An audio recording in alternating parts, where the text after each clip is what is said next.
Good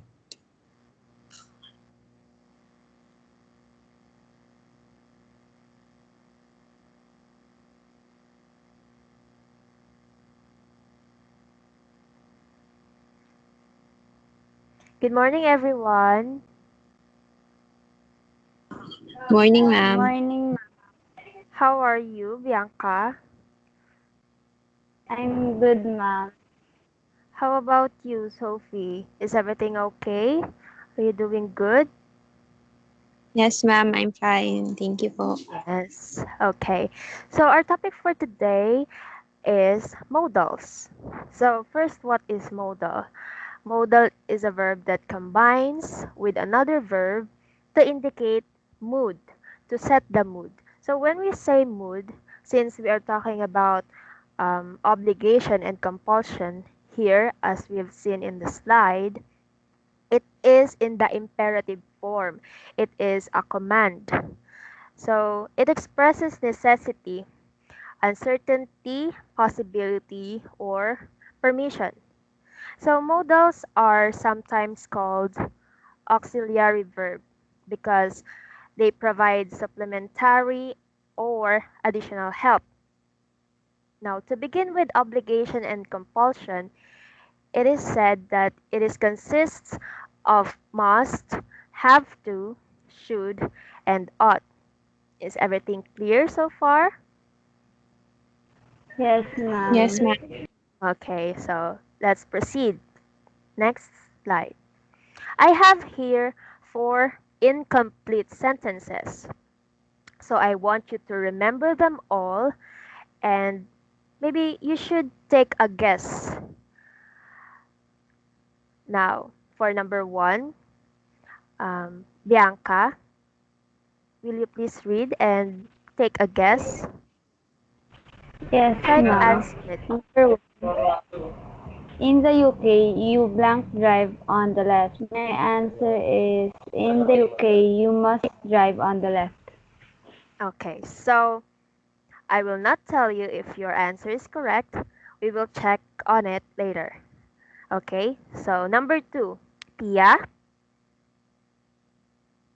Yes po. Number 2, you blank finish all your assignments before the end of the month. So I think the answer, ma'am, is you have to. Have to, ma'am. Okay, so that's your guess. For number three again, we have Bianca.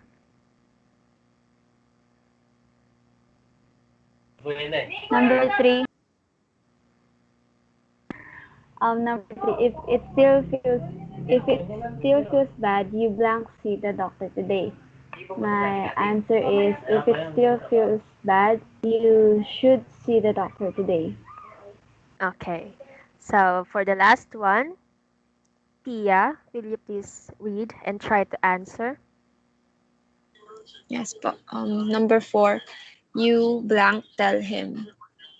Um, just a guess, ma'am. I think should you should tell him. I'm not sure. Okay, so it's okay if you're not sure because we're going to for you to answer them correctly. So let us proceed to the next slide. First of all, I want to ask you what is obligation? For you, Bianca, what is obligation? Or you can perhaps just read the slide. Okay, so obligation. It is the condition of being morally or legally bound to duty, commitment, or a debt of gratitude from a service or favor.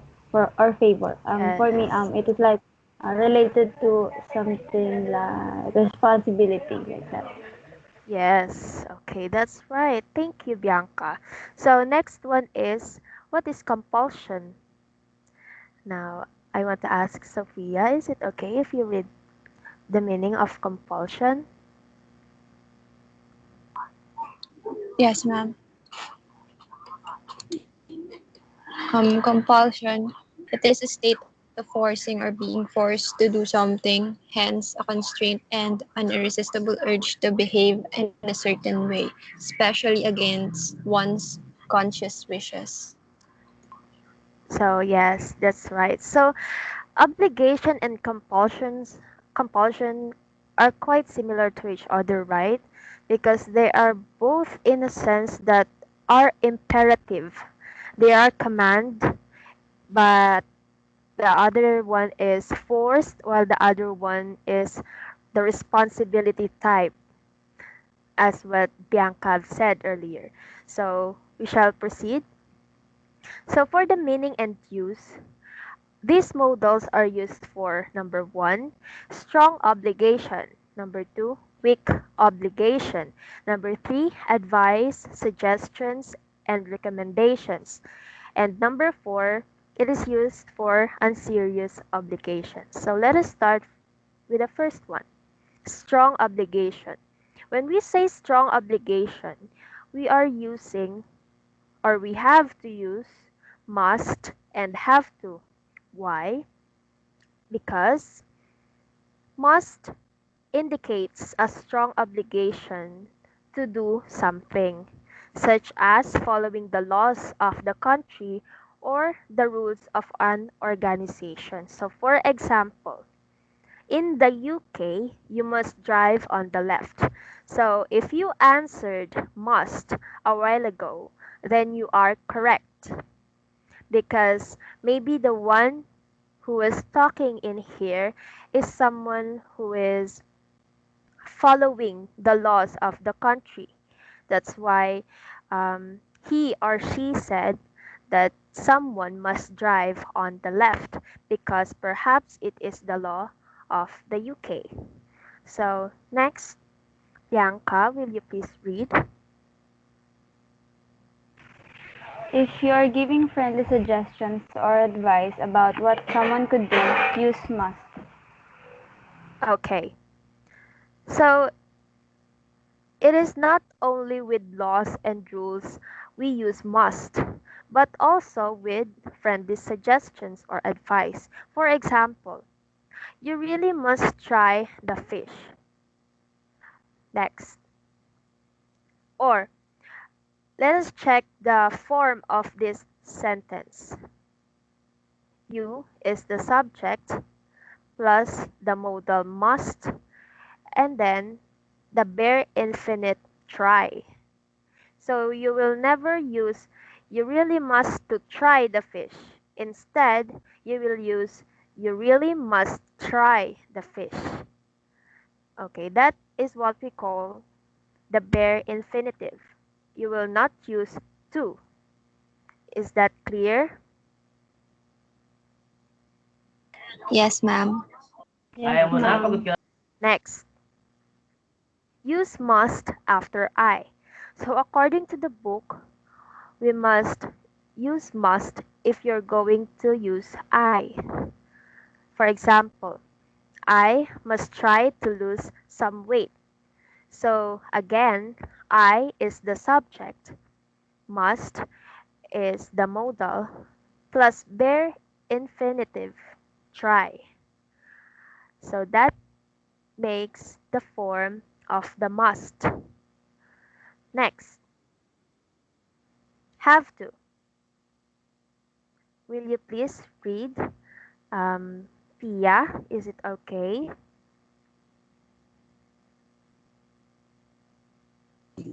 Yes po, ma'am.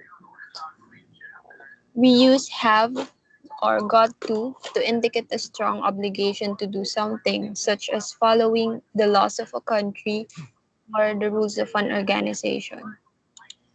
So, My if you have noticed, it is similar to the definition of must, right?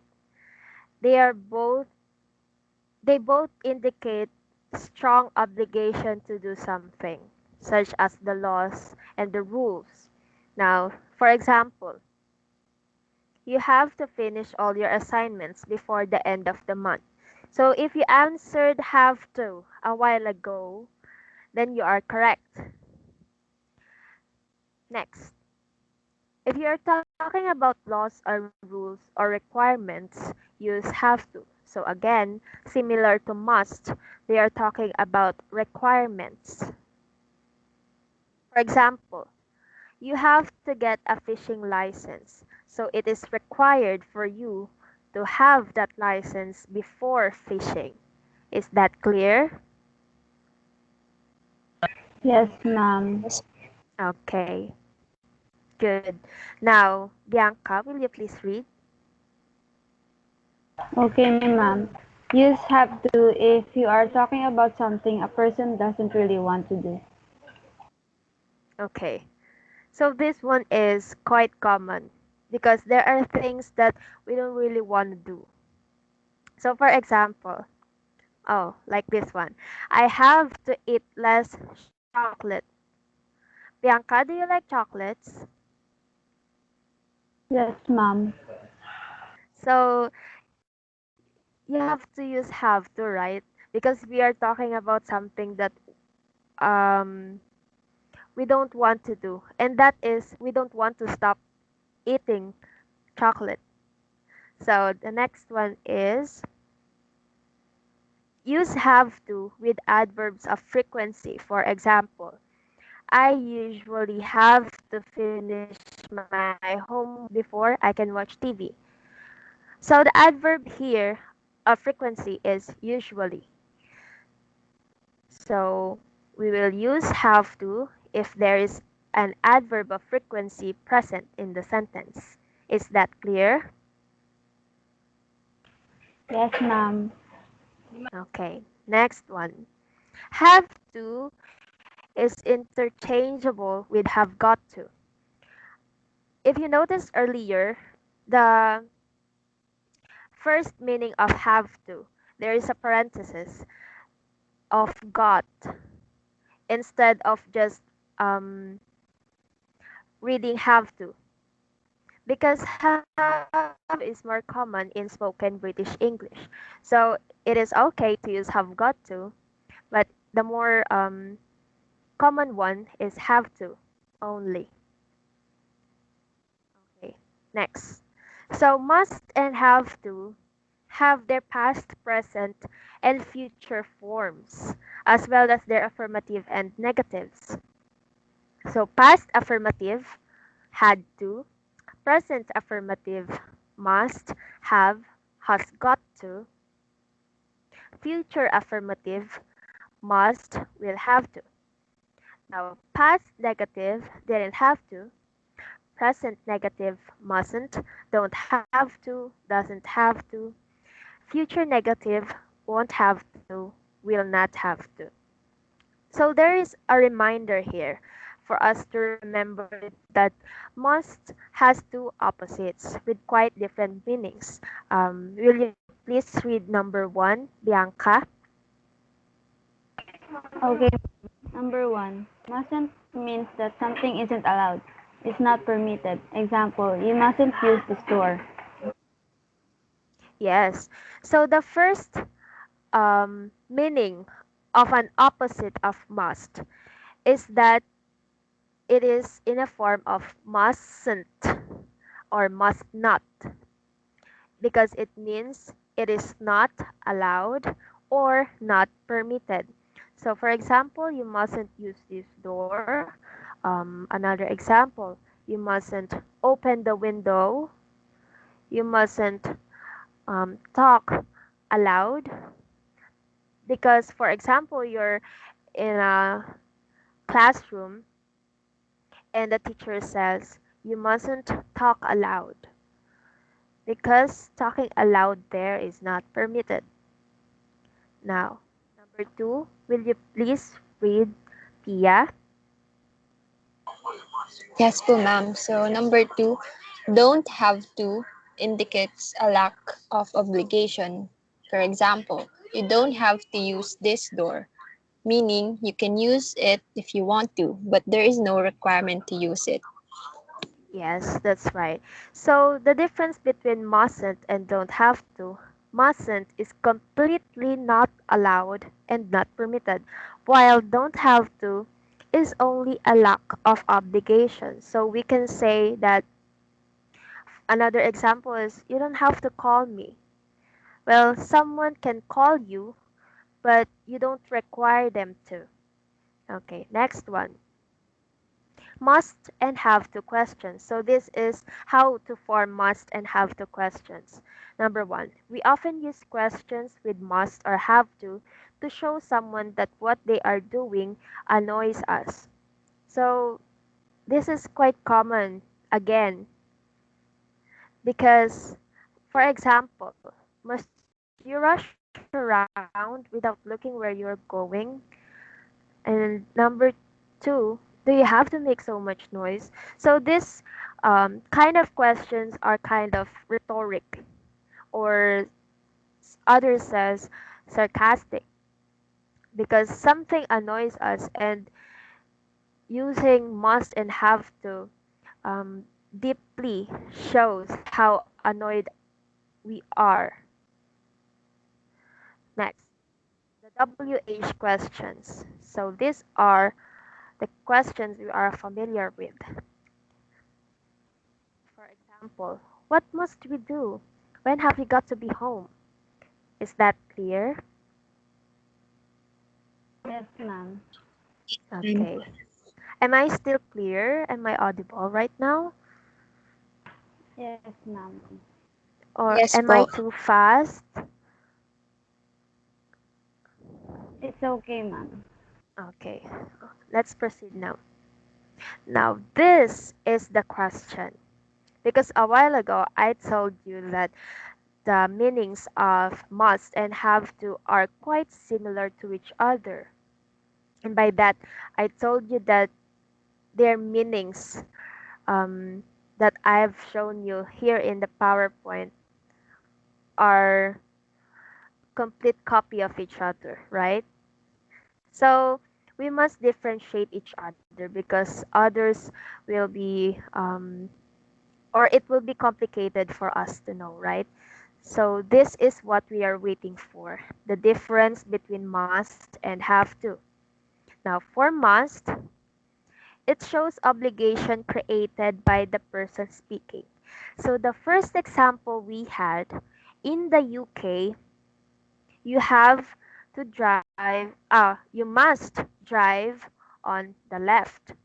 So maybe the person who was speaking is a professional driver, or someone who has been to UK, someone who created that obligation because he knew or she knew. Next. Is that clear? Yes, ma'am. Yes, ma'am. Okay, so I'll repeat. Must shows obligation created by the person speaking. Next one.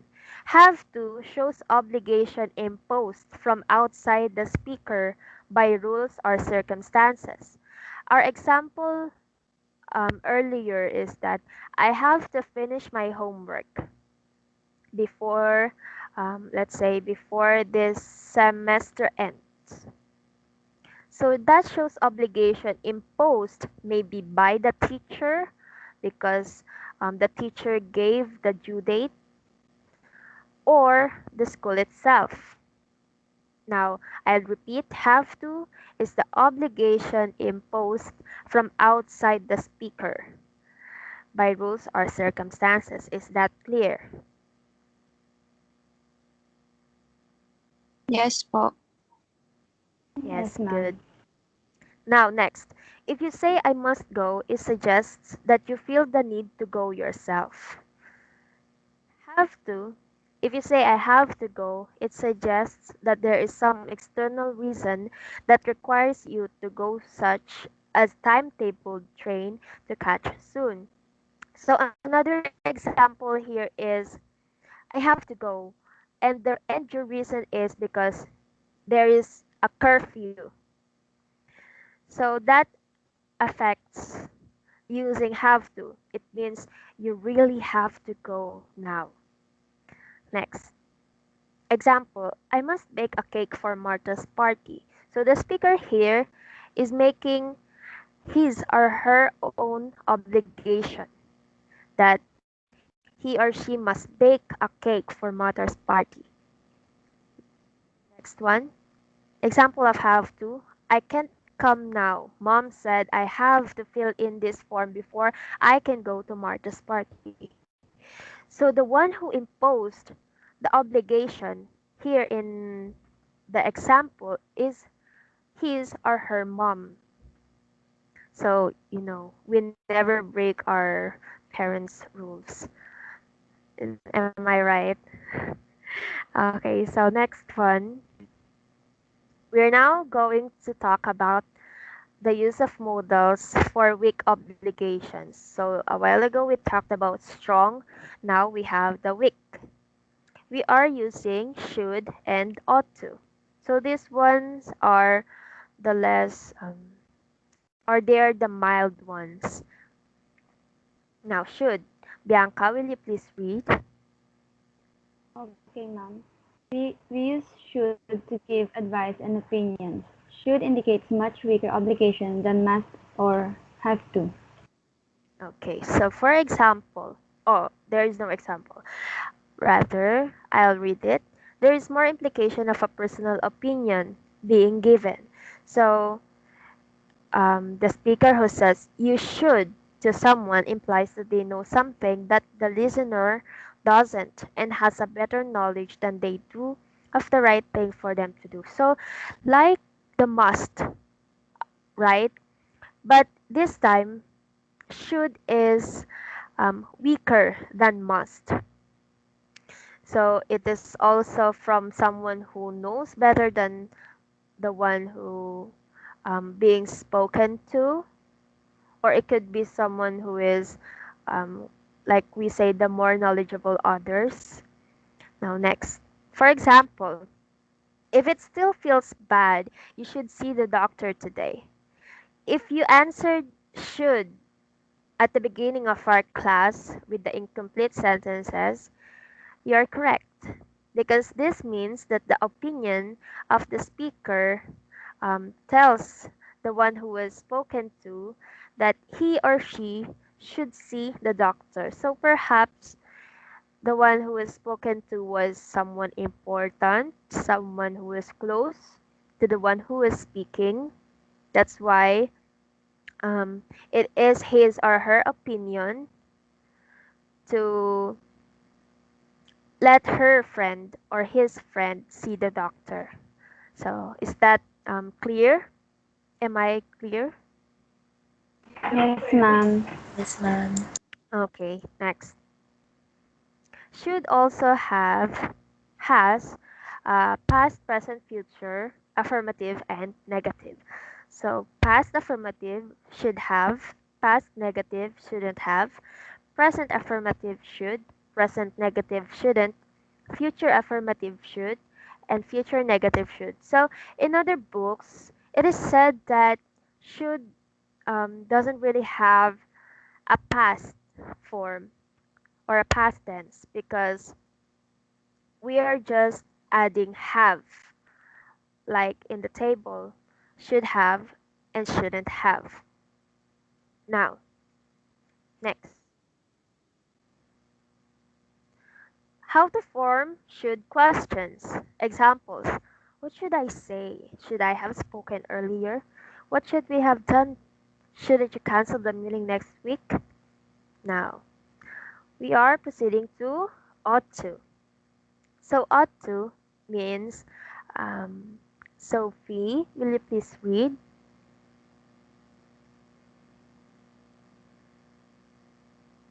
Yes po, ma'am. So, ought is different to standard modals in that it takes a to infinitive rather than a bare infinitive. So, we talked about, thank you, Sophie. We talked about earlier, um, I believe that is in the must, where I told you the form, which is subject plus modal plus bare infinitive. So in ought to, we're not using that um, form. Instead, we're going to use to infinitive instead of bare infinitive. So this is what I'm talking about. Examples of modals with bare infinitive. So like the must and should. Number one, you should come to school in time. So you will not say you should to come to school in time. You will cancel to and you will use come only. So the correct form is you should come to school in time. The next one, you must obey my instructions. So you must to obey my instructions is wrong. We will have to use obey only. So that is the form when we are using other modals, but not when we are using ought to. When we are using ought to, we are supposed to use to infinitive. So, I suppose we ought to tip the waiter. We will not use I suppose we ought tip the waiter. No, because it will never sound right. So we will use I suppose we ought to tip the waiter. Next, he ought to lose weight. So he is the subject plus modal ought plus to infinitive. So that is the structure. Am I clear? Yes, ma'am. Yes, ma'am. So I'm going to ask you a question. In using other modals rather than ought to, are we going to use to infinitive? Yes or no?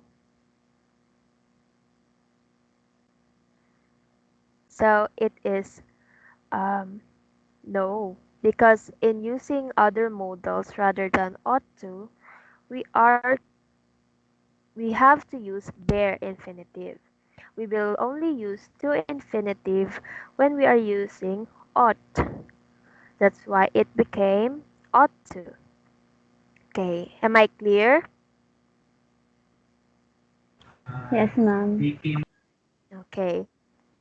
Next, it has no past tense and we make the negative with not. For example, teachers ought not to swear in front of the children. So the not here is placed between ought and to. Next, I know I ought not to have taken the money. Next. Now, these are the differences between modals ought and have.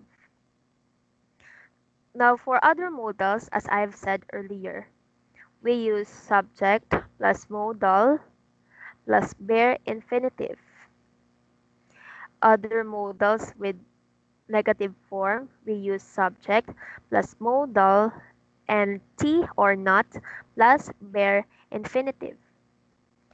Other modals, if you're going to form it as interrogative or question, we will use WH modal plus subject plus bare infinitive, or auxiliary verb like do or does plus modal plus subject plus bare infinitive. So, will you please read ought, Bianca? I'm sorry, ma'am, again po. Um, okay, you will have to read ought and then you will proceed with affirmative, then ought negative, then ought interrogative. Okay, ma'am. So for the ought affirmative, subject plus ought plus to infinitive. For the negative, subject plus ought not or ought, how Oughtn't. do you pronounce oughtn't plus to infinitive.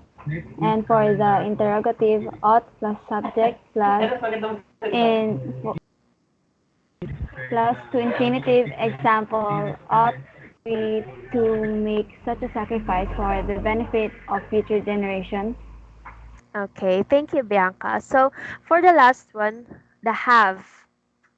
So have affirmative subject plus auxiliary verb plus main verb have plus to infinitive.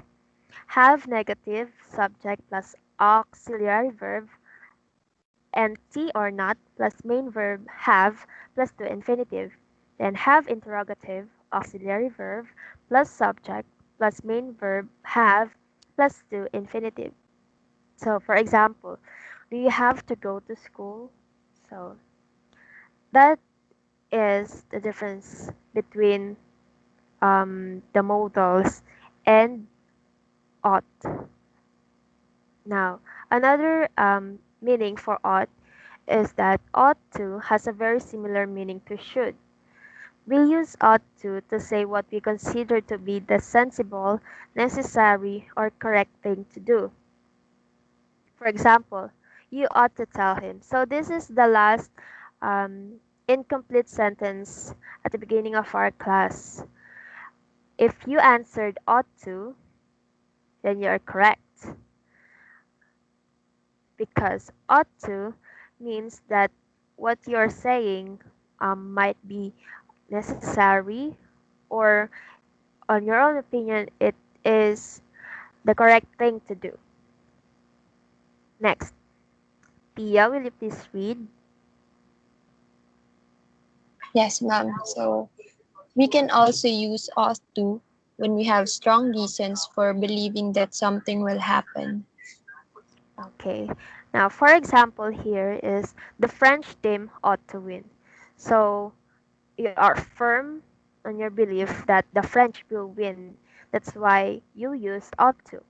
The French team ought to win. Now, this is the third one of the meaning and use. So we use modals for advice, suggestions, and recommendations. Now here, we are using must, should, and ought to. In everyday speech, we often use must, should, and ought to give a strong suggestion, strong advice, encouragement, or even an implied request. For example, you should see the exhibition. So this one is an opinion, right? Because you used should. He must get these wonderful pictures framed. So he used must because he or she might um, know better than the one who was talked to that he or she must frame these pictures. And then the last one, you ought to go home now. So maybe the one who is speaking deep inside of him or her, he knew or she knew that it is the right thing to do to go home. Next, for the last one, for the uses of modals, unserious obligation. In here, we use must. Bianca, will you please read? Yes, ma'am. In these cases, some obligation is still there, but not meant seriously. Okay. So, when we say not meant seriously, so there might be an obligation, but it is um, way weaker, or maybe it is the weakest type of obligation. For example, when someone says, "You must give me the recipe," the person being spoken to might feel that they will try to remember to give the recipe, but would probably not feel under a strong obligation to do so.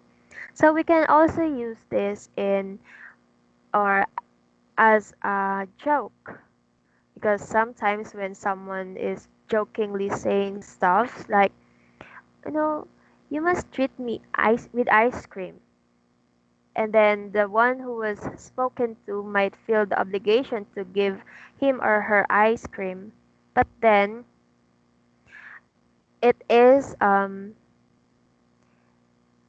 person who was spoken to will be the one who will decide if he or she will give the ice cream or not. Okay. Now, we answered this, um, we took a guess and then we answered it while we are discussing. Now, the number one, the answer is must. In the UK, you must drive on the left. Number two, will you please read, Sophia, and then answer it correctly? Yes, ma'am. You have to finish all your assignments before the end of the month. Yes, that's correct. Now, number three, will you please read Bianca and then answer it correctly? Okay, ma'am. Number three, if it still feels bad, you should see the doctor today. Okay, that's right. Now, Sophia, will you now please answer number 4? Yes, ma'am. So my answer on is incorrect, wrong. I answer should, but it should be you ought to tell him. That's the right Okay. answer. So in here we are just using ought to because of the context that we must use the 4 modals. But actually, Sophia's answer was correct in some ways if it is based on the context. So you must not feel hurt because it is partly right. So this is the conclusion I was talking about. Number 1, you must tell him. Number 2, you have to tell him. Number 3, you should tell him. And then number 4, you ought to tell him. So in number 1, we use must because the person who was talking knows something that the one who was spoken to doesn't.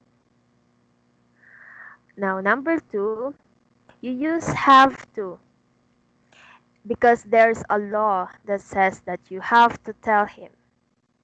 And then number 3, you should tell him. It is an advice, an opinion. And then the number 4, you ought to tell him because there's a strong reasons for the person who was speaking that he or she is right. So, in other words, um, it depends upon the context. Is that okay, Sophia? Are you now happy because your answer is quite correct? Yes, ma'am. Okay, so is that clear? Does that made everything easier now? Yes, ma'am. Okay, so that ends our discussion. Thank you everyone for listening, and I hope you had a great time, and see you soon. Bye! Thank you, Thank ma'am. you, ma'am.